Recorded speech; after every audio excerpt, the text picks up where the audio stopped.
پیارے بچوں، آج پھر میں حاضر ہوں ایک نئی کہانی کے ساتھ، اور آج ہم کہانی سنیں گے رحم دل بطخ اور شریر کوے کی۔ کسی ملک میں ایک خوبصورت باغ تھا۔ یہ باغ خوبصورت رنگ برنگے پھولوں سے بھرا ہوا تھا۔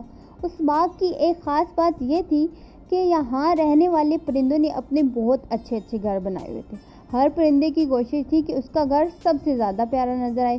مورنی کا گھر تو اتنا خوبصورت تھا کہ سب پرندے رشک کرتے تھے۔ اس نے اپنے گھر کو موتیوں، پھولوں اور سنہری تاروں سے سجا رکھا تھا، اور چڑیا کا تو پتہ نہیں کہاں کہاں سے مختلف قسم کی چیزیں لے آتی تھی۔ اس کا گھر بھی دیکھنے کے لائق تھا۔ طوطے کے گھر ہر ہفتے پارٹی ہوتی تھی۔ سب پرندے وہاں جمع ہو کر خوب ہلا گلا کرتے۔ سب پرندے آپس میں دوست تھے، اور بطخ رانی کی تو کیا ہی بات تھی۔ جیسی وہ برف کی طرح سفید تھی، اسی طرح اس کا گھر تھا۔ اس کے گھر میں ہر چیز سفید تھی، سفید پھولوں کی سجاوٹ، سفید موتی۔ رات کو اس کا گھر چاندنی میں اور بھی خوبصورت نظر آتا تھا۔ بطخ رانی کی عادت بھی بہت اچھی تھی۔ سب پرندے اس کو بہت پسند کرتے تھے۔ کسی پرندے کو کوئی مسئلہ ہوتا تو بطخ رانی اس کا مسئلہ حل کرنے کی کوشش کرتی۔ اس باغ میں صرف کوا ہی ایک ایسا پرندہ تھا جسے کوئی پسند نہیں کرتا تھا۔ اس کی عادات ہی ایسی تھی۔ ہر کوئی اس کو سمجھاتا تھا کہ تم بھی اپنا گھر بناؤ، لیکن اس کو اتنا لاپرواہ تھا کہ اس نے اپنا گھر تک نہیں بنایا۔ ادھر ادھر اڑتا پھرتا رہتا تھا۔ جب کبھی آوارہ گردی سے اکتا جاتا یا آندھی اور بارش ہوتی تو کسی نہ کسی پرندے کے گھر کا دروازہ کھٹکھٹاتا کہ پلیز مجھے اندر آنے دو۔ ایک دن موسم بہت خراب تھا۔ تیز ہوا چل رہی تھی، بارش بھی ہو رہی تھی۔ سب پرندے اپنے اپنے گھروں میں سکون سے تھے۔ اچانک بطخ رانی کے گھر کا دروازہ کسی نے زور سے کھٹکھٹایا۔ بطخ سمجھ تو گئی کہ کون ہوگا، لیکن پھر بھی پوچھا کہ کون ہے؟ پلیز مجھے اندر آنے دو، پلیز مجھے اندر آنے دو۔ باہر سے کوے کی آواز آئی، میں بارش میں بھیگ گیا ہوں، بجلی بھی چمک رہی ہے، مجھے بہت ڈر لگ رہا ہے، بارش رکتے ہی چلا جاؤں گا۔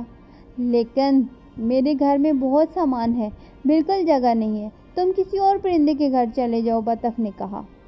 سب نے انکار کر دیا ہے، پیاری بطخ تم مجھے اندر آنے دو، کوے نے منت کی۔ اصل میں کوا جس گھر میں بھی جاتا وہاں کوئی نہ کوئی چیز خراب کر دیتا تھا، اسی لیے سب اس سے بچتے تھے۔ اسی لیے اب وہ بطخ کی منتیں کر رہا تھا۔ اسے پتا تھا کہ بطخ بہت رحم دل ہے۔ اچھا آ جاؤ، بطخ نے دروازہ کھولتے ہوئے کہا، لیکن میری کوئی چیز خراب نہ کرنا۔ میرے ڈرائنگ روم کی قالین پر سو جاؤ اور ڈائننگ ٹیبل پر رکھی ہوئی چیزوں کو ہاتھ نہ لگانا۔ اس پر میں نے کھانے کا سامان رکھا ہے، کیونکہ کل میری سالگرہ ہے، سب پرندے آئیں گے۔ تم فکر نہ کرو پیاری بطخ، کوے نے کہا، میں کسی چیز کو ہاتھ نہیں لگاؤں گا۔ اچھا ٹھیک ہے، شب بخیر، اب سو جاؤ، بطخ نے کہا اور اپنی سونے کے کمرے میں چلی گئی۔ صبح جب بطخ کی آنکھ کھلی تو وہ بہت خوش تھی۔ اس نے اپنے کمرے کی کھڑکی سے دیکھا، موسم بہت خوشگوار تھا۔ گزشتہ روز بارش کے بعد سارا باغ نکھرا نکھرا لگ رہا تھا۔ آج سالگرہ کی تقریب کا بہت مزہ آئے گا، سب پرندے گانے گائیں گے اور مزے کے کھانے کھائیں گے، بطخ نے سوچا اور ڈرائنگ روم کی طرف بڑھی تاکہ کوے کو جگائے۔ لیکن یہ کیا؟ کوا سب کچھ کھا کر اور خراب کرنے کے بعد اڑ چکا تھا۔ بطخ بیچاری بہت پریشان ہو گئی کہ اب کیا کرے۔ اس کے مہمان آنے والے تھے، اس کی سالگرہ کا مزہ خراب ہو چکا تھا۔ وہ بیٹھ کر رونے لگی۔ اتنے میں اس کے مہمان پرندے آ گئے۔ وہ گفٹ بھی لائے تھے اور خوشی سے گانے گا رہے تھے۔ پیاری بطخ کیک کاٹو، تمہارا کیک مزے کا ہوتا ہے، مورنی نے کہا، لیکن بطخ اداس بیٹھی تھی۔ جب پرندوں کو بطخ کی اداسی کی وجہ معلوم ہوئی تو انہیں کوے پر بہت غصہ آیا، اور انہوں نے کوے سے بائیکاٹ کا فیصلہ کیا کہ آئندہ اسے باغ میں داخل نہیں ہونے دیا جائے گا۔ پھر سب پرندوں نے مل جل کر بطخ کی تقریب کا انتظام کیا، اور سب نے چیزیں بنائیں، کوئی امرود لے آیا، کوئی چڑیا اور بلبل بھی پھل لے آئیں۔ اسی طرح چاٹ بنا لی گئی۔ مورنی بہت سلیقہ مند تھی، اس نے جلدی سے کیک بنا لیا اور سب نے بہت انجوائے کیا۔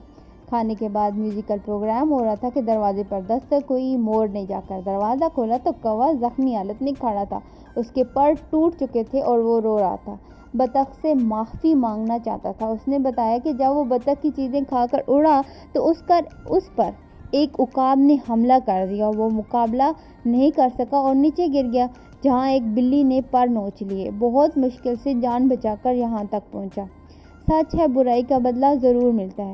بطخ نے کوے کی حالت دیکھ کر سب پرندوں کے مشورے سے اسے معاف کر دیا۔